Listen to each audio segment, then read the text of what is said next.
Bismillahirrahmanirrahim. Alhamdulillahirabbil alamin wa sallallahu wasallam ala sayyidil mursalin sayyidina wa habibina wa syafi'ina wa maulana Muhammadin fakhril anbiya'i wal mursalin wa ala alihi wa sahbihi ajma'in. Allahumma 'allimna ma yanfa'una wanfa'na bima 'allamtana wa zidna 'ilman ya rabbal alamin. Allahumma salli wa sallim ala sayyidina Muhammadin al-Fatihi lima ughliq wal khatimi lima sabaqa nasiril haqqi bil haqq والهادي إلى صراطك المستقيم وعلى آله حق قدره ومقداره العظيم أما بعد. Alhamdulillah, pada kesempatan ini kita akan melanjutkan bacaan kitab Mafahimu Yajibu an Tusahhah karya As-Sayyid Muhammad bin Alawi Al-Maliki Al-Hasani rahimahullahu ta'ala rahmatan wasi'ah. Dan alhamdulillah kita sudah sampai di qaulil musannif mafhumut tawassul. Ada beberapa kelompok yang mengatakan bahwasanya tawassul itu tidak diperbolehkan. Bahkan ada yang mengatakan orang yang bertawassul itu tidak jauh dari kesyirikan atau bahkan dia syirik dan telah menyekutukan Allah Subhanahu wa taala dengan yang lainnya. Maka dari ini beliau akan menjelaskan, musannif akan menjelaskan apa hakikat dari tawassul. Apakah semua tawassul itu tidak diperbolehkan atau bahkan syirik? Ataukah ketika tawassul ini dikatakan syirik, kenapa banyak dari para ulama salafun saleh yang melakukan tawassul? Maka pembahasan tawassul ini merupakan pembahasan paling panjang yang ada di dalam kitab ini, kitab Mafahim. Dari pembahasan tentang hakikat dari tawassul itu apa dan mahalul khilaf, mahalul ittifaq, karena dari mereka juga mengatakan, ada yang mengatakan bahwasanya tawassul ini diperbolehkan dan bahkan tidak ada perselisihan antara Ahlus Sunnah dengan mereka yang mengatakan bahwasanya tawassul itu boleh. Jadi ada mahal ittifaq, ada kesepakatan antara Ahlus Sunnah dengan mereka, dan juga ada mahalul khilaf yang terjadi perselisihan di situ. Kemudian setelah itu beliau akan membahas tentang dalil-dalil tawassul, apakah diperbolehkan atau tidak. Nah, beliau akan menjelaskan dalil-dalil tersebut, dalil-dalil yang memperbolehkan tawassul. Dan juga akan menjelaskan bahwasanya salafun saleh itu bertawassul. Dan beliau akan menyebutkan nama-nama orang-orang yang melakukan tawassul. Nah, agar tidak panjang lebar dalam muqaddimah ini, kita akan langsung baca kitab atau ibarah musannifnya. Qala al-musannifu mafhumut tawassul. Mafhumut tawassul, arti dari hakikat tawassul. Yukhti'u katsirun minan nasi fi fahmi haqiqatit tawassul. Banyak orang keliru dalam memahami hakikat dari tawassul. Karena banyak sekali orang-orang yang keliru dalam memahami hakikat dari tawassul, beliau akan mentashih mafahim mereka. Beliau akan mentashih, akan mengoreksi, meluruskan pemahaman mereka tentang tawassul. Kata beliau, yukhti'u katsir, banyak sekali orang-orang yang salah dalam memahami hakikat dari tawassul. Walidha fa innana sanubayyinu mafhum at-tawassul as-sahih fi nadharina. Oleh karena itu, kami akan menjelaskan makna tawassul yang benar menurut pandangan kami Ahlus Sunnah wal Jamaah. Wa qabla dzalika la budda an nubayyana hadhihi al-haqa'iqa. Dan sebelum itu, sebelum kami menjelaskan, maka kita harus menjelaskan beberapa fakta berikut. Awalan, anna tawassula huwa ahadu turuqid du'a. Pertama, bahwa tawassul itu adalah salah satu cara berdoa.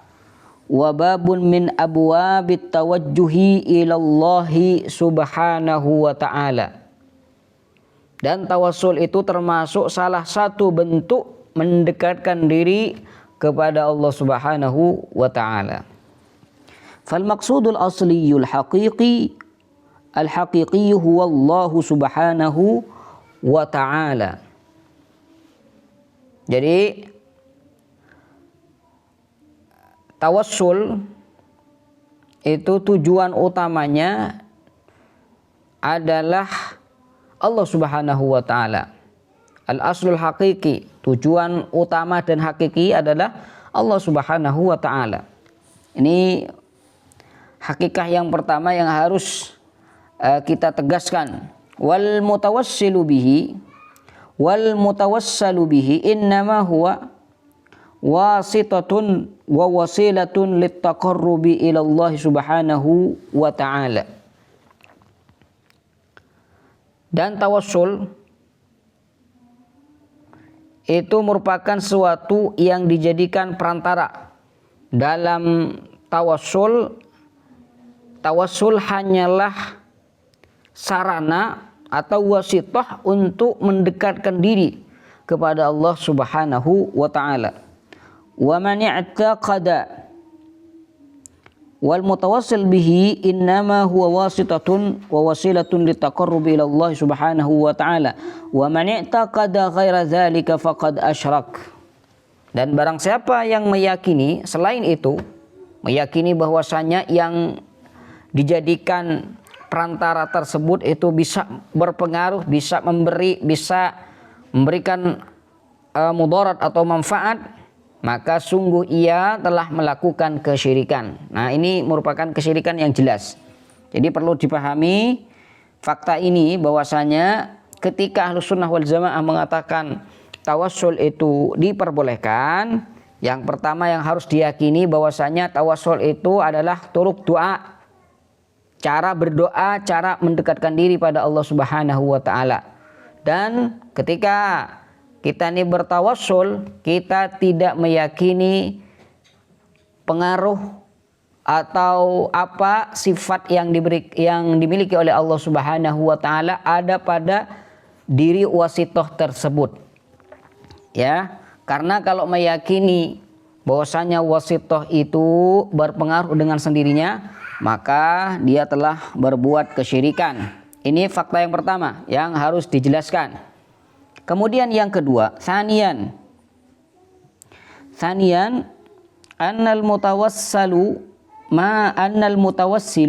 ma tawassala bihadhihi alwasitati illa limahabbatihi laha wa i'tiqadihi anna Allah Subhanahu wa ta'ala yuhibbuha. Yang kedua, bahwa orang yang bertawassul tidaklah bertawassul dengan perantara tersebut kecuali karena kecintaannya kepada perantara itu. Wa i'tiqaduhu anna Allah Subhanahu wa ta'ala yuhibbuha, dan keyakinan bahwa Allah Subhanahu wa ta'ala mencintai perantara itu.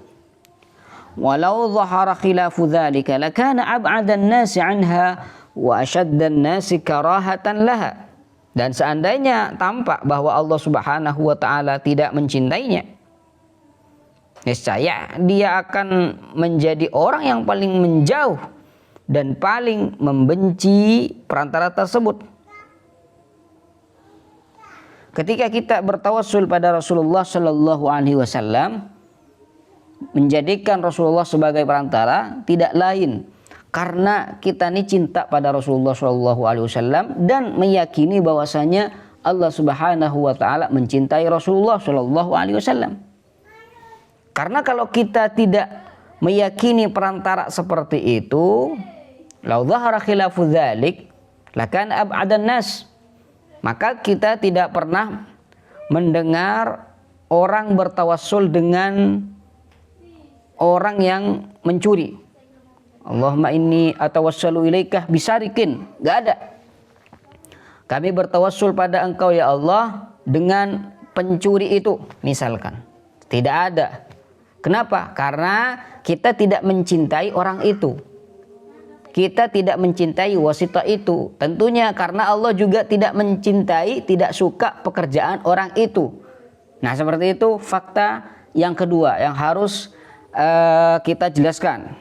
Salisan Annal mutawassila law i'taqada anna man tawassala bihi ila Allah yanfa'u wa yadurru bi nafsihi mithlu Allah aw dunahu faqad asyrakah. Kemudian fakta yang ketiga, bahwa jika orang yang bertawassul itu meyakini bahwa perantara yang ia jadikan wasilah kepada Allah itu dapat memberi manfaat dan mudarat dengan sendirinya, mithlullah, seperti Allah atau di bawahnya lah, faqad asyraka, maka sungguh ia telah berbuat syirik. Ini fakta yang ketiga. Jadi ketika kita nih para ahlu sunnah wal jamaah bertawassul pada Allah Subhanahu wa taala dengan membawa Nabi Muhammad sallallahu alaihi wasallam, Allahumma inni atawassalu wa atawajjahu ilaika ya Allah bi sayyidina Muhammad sallallahu alaihi wasallam, kita tidak meyakini bahwasanya Rasul itu bisa berpengaruh dengan sendirinya seperti Allah. Tidak kita yakini seperti itu. Kalau ada orang yang meyakini seperti itu, niscaya orang tersebut telah kafir karena menjadikan sekutu bagi Allah Subhanahu wa ta'ala. Ini fakta yang ketiga. Kemudian fakta yang keempat, rabi'an, anna tawassul laysa amran laziman daruriyan wa laysatil ijabatu mutawaqqifatan alaihi. Rabi'an, anna tawassul laysa amran laziman aw daruriyan. Fakta keempat, bahwa tawassul itu bukanlah sesuatu yang wajib atau keharusan.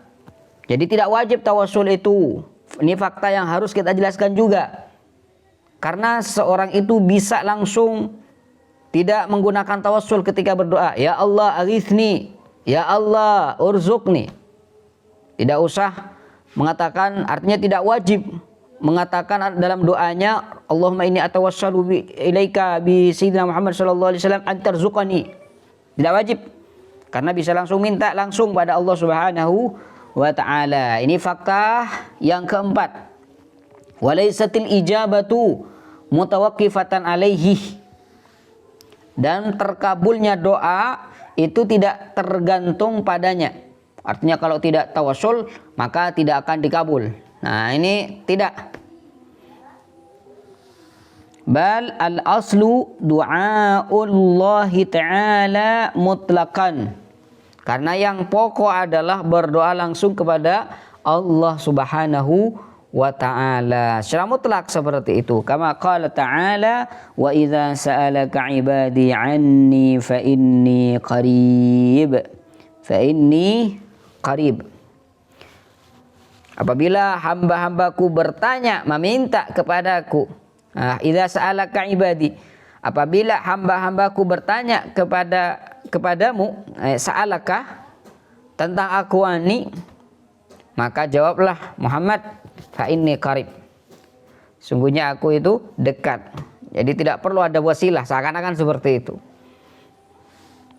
Wa kama qala ta'ala, qul ud'ullaha aw ud'ur rahman ayyamma tad'u falahul asmaul husna. Jadi ayat ini semua menerangkan bahwasanya doa itu hanya pada Allah Subhanahu wa ta'ala. Ini rukun wajibnya ya. Jadi tawassul ini bukan hal yang wajib, bukan sesuatu yang diwajibkan.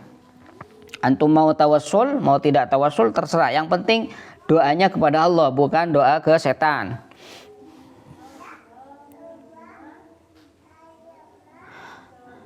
Kalau berdoa harus berdoa pada Allah Subhanahu wa ta'ala. Ini yang harus disepakati. Dan ini faktanya. Al-muttafaq alaihi minat tawassul. Al-muttafaq alaihi minat tawassul. Bagian dari tawassul yang disepakati. Jadi mereka walaupun mengatakan tawassul ini tidak boleh, tapi ada sisi ittifaq atau kesepakatan antara sunnah wal jamaah dengan mereka. Bahkan tidak ada satupun yang berselisih dalam tawassul ini. Lam yakhtalif ahadun minal muslimina fi masyru'iyyati tawassuli ila Allah Subhanahu wa ta'ala bil a'malis shalihah. Tidak ada seorang pun dari kaum muslimin yang berselisih tentang disyariatkannya bertawassul kepada Allah Subhanahu wa taala, bertawassul dengan amal-amal saleh. Ya, jadi bertawassul kepada Allah dengan amal saleh itu tidak ada perbedaan ulama. Ya, bahkan mereka juga sepakat dalam masalah ini. Mereka memperbolehkan tawassul dengan amal, dengan perbuatan, bukan dengan sosok seseorang, bukan dengan pribadi seorang, tidak. Jadi mereka itu memperbolehkan mengatakan Allahumma inni atawassal wa atawajjah ilaika bi amali, misalkan bi sadaqati atau bi salati, boleh. Tapi kalau bi nabiyika, bi Syekh Abdul Qadir Jilani, enggak boleh, ya. Nah, kalau dengan zat enggak boleh. Faman shoma aw shalla aw qara'a al-Qur'ana aw tasaddaqa fa innahu yatawassalu bi shiyamihi wa salatihi wa qira'atihi wa sadaqatihi.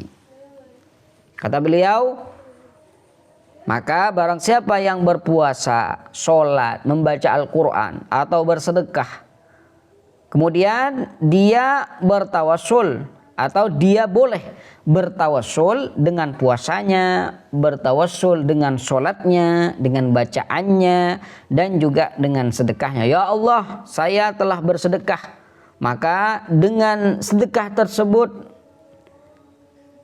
berikanlah kami rizki. Jadi dia bertawassul dengan sedekahnya pada Allah Subhanahu wa ta'ala. Karena ini ada hadis yang sahih yang menjelaskan bahwasanya bertawassul dengan amal soleh ini boleh, ya. Bal huwa arja fil qabuli wa a'zamu fi nailil matlubi la yakhtalifu fi dzalika itsnan.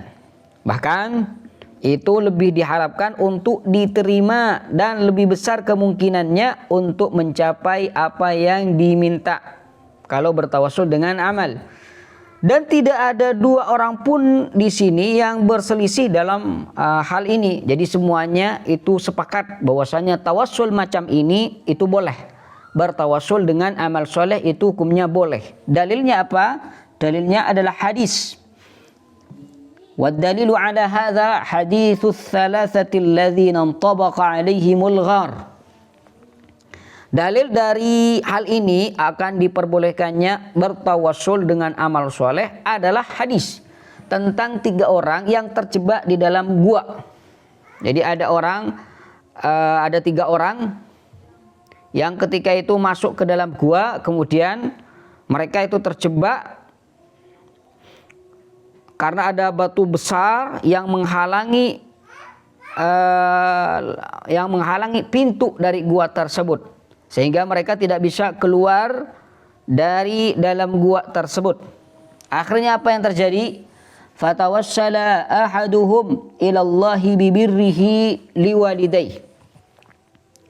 Akhirnya orang yang pertama bertawassul kepada Allah Subhanahu wa taala dengan baktinya ia kepada kedua orang tuanya. Ya Allah, saya ini berbakti pada Allah pada kedua orang tua saya. Apabila saya melakukan itu ikhlas lillahi ta'ala, farrij anna. Hadisnya seperti itu, antum bisa baca di kitab sahih. Akhirnya fafarrajallahu anhu, dimudahkan oleh Allah Subhanahu wa ta'ala. Lalu batu yang besar itu agak bergeser sedikit, tapi tidak sempurna bisa keluar. Akhirnya dilanjut dengan orang yang kedua, orang yang ketiga, sehingga batu besar itu pun hilang dan bisa bergerak dan jatuh, sehingga pintu dari gua itu bisa terbuka dan mereka bisa keluar. Wa tawassala tsani bi ibti'adihi 'anil fahishati ba'da tamakkunihi min asbabiha. Kemudian orang yang kedua bertawassul dengan meninggalkan perbuatan zina padahal dia mampu melakukannya. Wa tawassala tsalitsu bi amanatihi wa hifdhihi lima li ghairihi wa adaihi lahu kamilan. Kemudian orang yang ketiga bertawassul dengan kejujurannya dan menjaga harta orang lain serta mengembalikannya dengan utuh kepada orang lain. Akhirnya setelah mereka bertiga bertawassul, sama-sama bertawassul. Yang pertama bertawassul karena berbakti pada kedua orang tuanya. Yang kedua itu bertawassul dengan dia menjauhi perbuatan keji setelah dia mampu melakukannya. Yang ketiga karena kejujurannya menjaga harta orang lain. Akhirnya farrajallahu anhum ma hum fihi. Lalu Allah melepaskan mereka dari kesulitan yang mereka alami. وهذا النوع من التوسل قد فصله وبين أدلته وحقق مسائله الشيخ ابن تيمية رحمه الله تعالى في كتبه وخصوصا في رسالته قاعدة جليلة في التوسل والوسيلة. Jenis tawassul ini telah dijelaskan secara rinci beserta dalil-dalilnya dan dibahas secara mendalam oleh Syekh Ibn Taimiyah, ya guru kalian sendiri, yang mana kalian mengatakan tidak boleh. Nah, jadi beliau ini berdalil dengan imam mereka. Wa khususan fi risalatihi qa'idatun jalilah fi tawassuli wal wasilah. Khususnya dalam risalah, dalam kitab yang bernama Qaidah Jalilah fi Tawassul wal Wasilah. Jadi ini mahallul ittifaq, tawassul yang disepakati, tidak ada perbedaan dua orang pun dalam masalah ini, yaitu bertawassul dengan amal soleh. Nah, yang terjadi perselisihan di sini yaitu ketika bertawassul dengan zat seseorang, dengan sosok seseorang. Nah, ini yang terjadi ikhtilaf. Mahallul khilaf.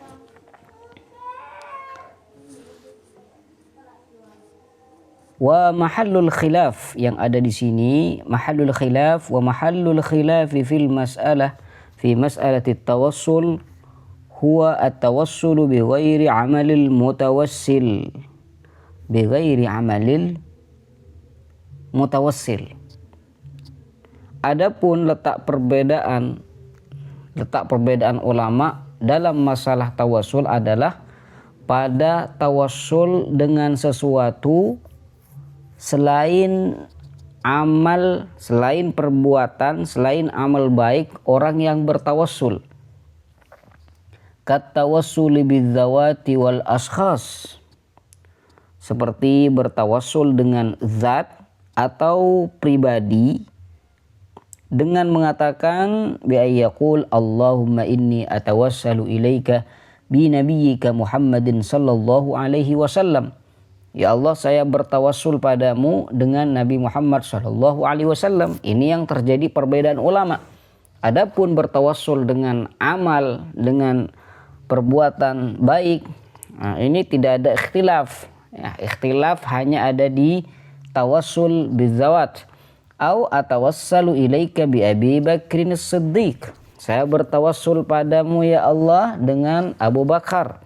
Au bi Umar ibn Al-Khattab. Au bi Uthman. Au bi Ali radhiyallahu ta'ala anhum. Fahadha huwa al-mamnu' inda ba'dihim. Fahadha huwa al-mamnu'u inda ba'dihim. Ini yang tercegah, yang dilarang menurut sebagian mereka. Wa nahnu nara anna al-khilafa syakliyun wa laysa bijauhariyyin. Dan kami memandang bahwa perbedaan ini hanyalah bersifat lafzi, bersifat syakli, tidak ada konsekuensi hukum di dalamnya. Kalau kita teliti secara cermat, maka seakan-akan tidak ada perbedaan. Nah, kenapa bisa demikian? Li'anna tawassula bidzati yarji'u fil haqiqati ila tawassulil insani bi'amalihi wa huwal muttafaqu ala jawazihi.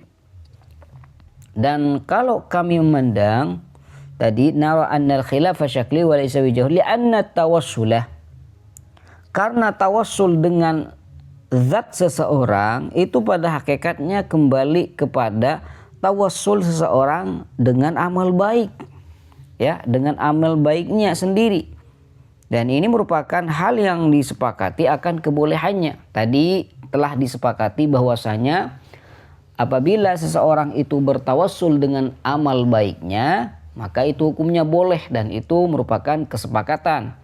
Nah, apabila seseorang itu bertawassul dengan zat seseorang, maka secara tidak langsung dia bertawassul pada amal baiknya. Karena apa? Karena ketika saya ini bertawassul pada Allah Subhanahu wa taala dengan Abu Bakar, itu karena Abu Bakar radhiyallahu taala anhu melakukan amal yang baik. Karena amal baik yang dilakukan oleh Abu Bakar itu menjadikan saya ini suka dan mencintai Abu Bakar karena amal baiknya. Di mana amal baiknya Abu Bakar radhiyallahu taala anhu menandakan bahwasanya Allah Subhanahu wa taala suka dan ridho pada Abu Bakar. Nah, karena dengan itu saya bertawassul pada Allah dengan Abu Bakar. Maka orang yang bertawassul pada Allah dengan zatnya Abu Bakar itu secara tidak langsung bertawassul dengan amal baik. Dan bertawassul dengan amal baik itu sudah disepakati akan kebolehannya. Maka kata beliau khilafnya khilaf syakli, bukan khilaf hakiki. Perbedaannya syakli, lafzi saja.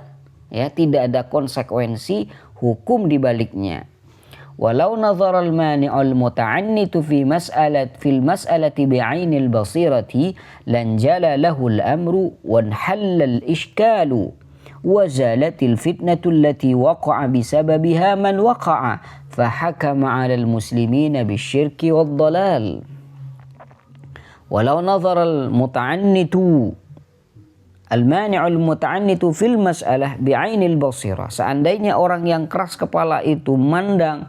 Maksud dari orang keras kepala muta'annid ini maksudnya adalah orang yang mengingkari tawassul bidzat, mengatakan tidak boleh.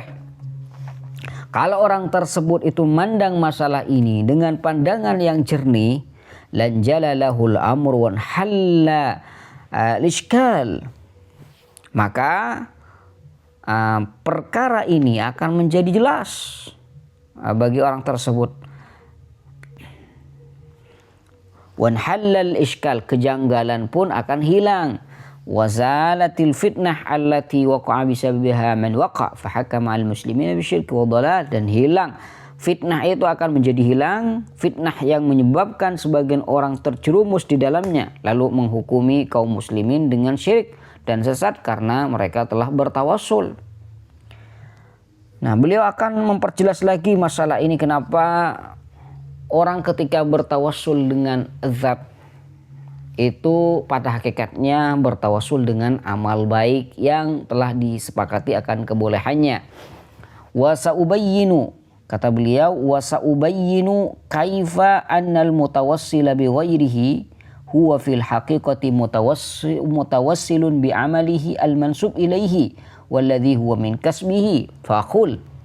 Dan aku akan menjelaskan bagaimana orang yang bertawassul dengan selain amalnya, artinya bertawassul pada zat, bertawassul dengan zat, dengan sosok tertentu, dengan orang tertentu, itu pada hakikatnya bertawassul dengan amal baiknya yang merupakan hasil dari kasabnya. Fa'aqul, saya katakan, i'lam anna man tawassala bi syakhsin ma fahuwa li'annahu yuhibbu. Maka aku akan katakan bahwasanya ketahuilah bahwa siapa yang bertawassul dengan seseorang maka itu karena dia mencintainya. Saya bertawassul pada Allah dengan Abu Bakar, itu karena saya cinta pada Abu Bakar, suka dengan Abu Bakar. Idh ya'taqidu salahahu wa wilayatahu wa fadlahu tahsinan lidhanni bihi. Kenapa saya suka pada Abu Bakar? Karena Kenapa orang tersebut bertawassul pada Allah dengan Abu Bakar? Karena ia meyakini bahwa orang itu, yaitu Abu Bakar dalam contoh yang tadi, adalah orang soleh, orang wali, dan memiliki keutamaan sebagai bentuk husnudzon, baik sangka kepada Sayyidina Abu Bakar, kepada beliau. Ini yang pertama, au li'annahu ya'taqidu anna hadha syakhsa muhibbun lillahi subhanahu wa ta'ala yujahidu fi sabilihi. Atau karena dia, Abu Bakar dalam contoh yang tadi, meyakini bahwa anna hadha syakhs au li'annahu, atau karena dia orang yang bertawassul ya, au li'annahu, atau karena orang yang bertawassul itu ya'taqidu anna hadha syakhs, meyakini bahwa orang itu, yaitu dalam contoh tadi Abu Bakar, muhibbun lillahi subhanahu wa ta'ala, beliau Abu Bakar sangat mencintai Allah subhanahu wa ta'ala, yang berjihad fi sabilillah, berperang di jalan Allah subhanahu wa ta'ala. Au li'annahu ya'taqidu anna Allah ta'ala yuhibbu, atau orang yang bertawassul itu yakin bahwasanya Allah cinta pada Abu Bakar. Qala ta'ala yuhibbuhum wa yuhibbunah. Au li'tiqadi hadhihi al-umur kullaha fi syakhsil mutawassal bihi, atau karena ia meyakini semua hal tersebut pada orang yang dijadikan perantara dalam tawassul tersebut. Semua ini ada pada Abu Bakar. Misalkan Abu Bakar cinta Allah, Allah cinta Abu Bakar, dia yakini itu. Oleh karenanya dia bertawassul pada Allah dengan Abu Bakar. Maka wa idza tadabbartal amrah wajadta anna hazihil mahabbata wa dzalika li'tiqada min amalil mutawassil, min amalil mutawassil. Dan jika engkau renungkan perkara ini, kamu renungkan secara teliti, maka engkau akan dapati bahwa kecintaan hadhil mahabbah dan keyakinan tersebut berasal dari amal orang yang bertawassul, atau berasal dari orang yang dijadikan perantara tersebut. Jadi kalau saya bertawassul pada Allah dengan Abu Bakar, maka kecintaan saya pada Abu Bakar dan cintanya Allah pada Abu Bakar, cintanya Abu Bakar pada Allah subhanahu wa ta'ala, itu tidak lain dan tidak bukan karena amal soleh yang dilakukan oleh Abu Bakar. Karena kalau tanpa itu niscaya lakana ab'adan nas, seperti yang dikatakan sebelumnya. Li'annahu i'tiqaduhu alladhi in'aqada alaihi qalbuhu fahuwa mansubun ilaihi wa mas'ulun anhu wa muthabun alaihi. Karena itu adalah keyakinan yang berakar dalam hatinya, maka hal itu dinisbatkan kepadanya karena sudah amal baiknya Abu Bakar, sehingga dinisbatkan pada Abu Bakar. Dia yang bertanggung jawab atasnya dan dia akan mendapatkan pahala karenanya. Wa ka'annahu yaqulu ya Rabb, seakan-akan dia mengatakan ya Rabb, ya Tuhan, inni uhibbu fulanan wa a'taqidu annahu yuhibbuk wa huwa mukhlisun laka wa yujahidu fi sabilik. Seakan-akan dia berkata, wahai Rabb, wahai Allah, ya Allah, aku mencintai si fulan Abu Bakar dan aku meyakini bahwa dia mencintaimu, dia tulus kepadamu ya Allah, dia berjihad di jalanmu ya Allah. Seakan-akan dia mengatakan seperti itu. Maka saya bertawassul dengan Abu Bakar ya dengan itu semua. Wa ataqidu annaka tuhibbuhu wa anta radin anhu fa atawassalu ilaika bimahabbati lahu wa bi'tiqadihi fihi an taf'ala kadza wa kadza. Dan aku yakin dan aku meyakini ya Allah bahwa engkau mencintai Abu Bakar dan engkau juga ridha padanya, maka aku bertawassul dengannya, dengan Abu Bakar, maksudnya ya dengan amal soleh yang dilakukan oleh Abu Bakar, dan dengan keyakinanku tentang Abu Bakar, tentang dia, agar engkau melakukan ini dan itu. Walakinna aktsaral mutawassilina yatasamahuna fit tasrih bihadzal amri. Namun kebanyakan orang-orang yang bertawassul dengan zat, dengan Nabi, dengan Abu Bakar, dengan Umar, karena kecintaan kepadamu itu walakin aktsarul mutawassilin ilaika bi mahabbati. Kebanyakan orang yang bertawassul dengan zat-zat orang soleh tadi karena cintanya pada Allah Subhanahu wa taala, mereka tidak secara gamblang mengungkapkan hal ini. Jadi simpelnya mereka mengatakan atawassalu bi nabiyyika. Tidak mengatakan atawassalu bi amali nabiyyika wa bi mahabbati nabiyyika ilaika wa bi mahabbatika ilaihi. Tidak secara langsung mengatakan seperti itu, tapi inti dari atawassalu bi nabiyyika itu artinya, kalau kita renungkan secara mendalam, muktafina bi ilmi man la takhfa alaihi khafiyatun fil ardi wala fis sama'i wa ya'lamu kha'inatal a'yuni wa ma tukhfis sudur. Karena merasa cukup dengan, kenapa tidak mengatakan mutawassil bi amal Abu Bakar wa bi mahabbati Abu Bakar ilaika ya Allah wa bi mahabbatika ila Abi Bakar. Kenapa tidak mengatakan itu? Muktafin, karena merasa cukup dengan pengetahuan bi ilmi man la takhfa alaihi khafiyah, dengan pengetahuan zat, dengan pengetahuan Allah yang tidak ada suatu pun yang tersembunyi darinya di bumi maupun di langit. Wa ya'lamu kha'inatal a'yun wa ma tukhfi as-sudur, dan dia mengetahui pengkhianatan pandangan mata dan apa yang disembunyikan oleh hati. Faman qala, lanjutannya fangqala ya. Oh iya benar. Faman qala Allahumma inni atawassalu ilaika bi nabiyyika huwa wa man qala Allahumma inni atawassalu ilaika bi mahabbati li nabiyyika sawa. Maka barang siapa yang berkata, ya Allah, aku bertawassul kepadamu dengan nabimu, dan siapa yang mengatakan dan yang berkata aku bertawassul kepadamu dengan kecintaanku kepada nabimu, ya sama saja.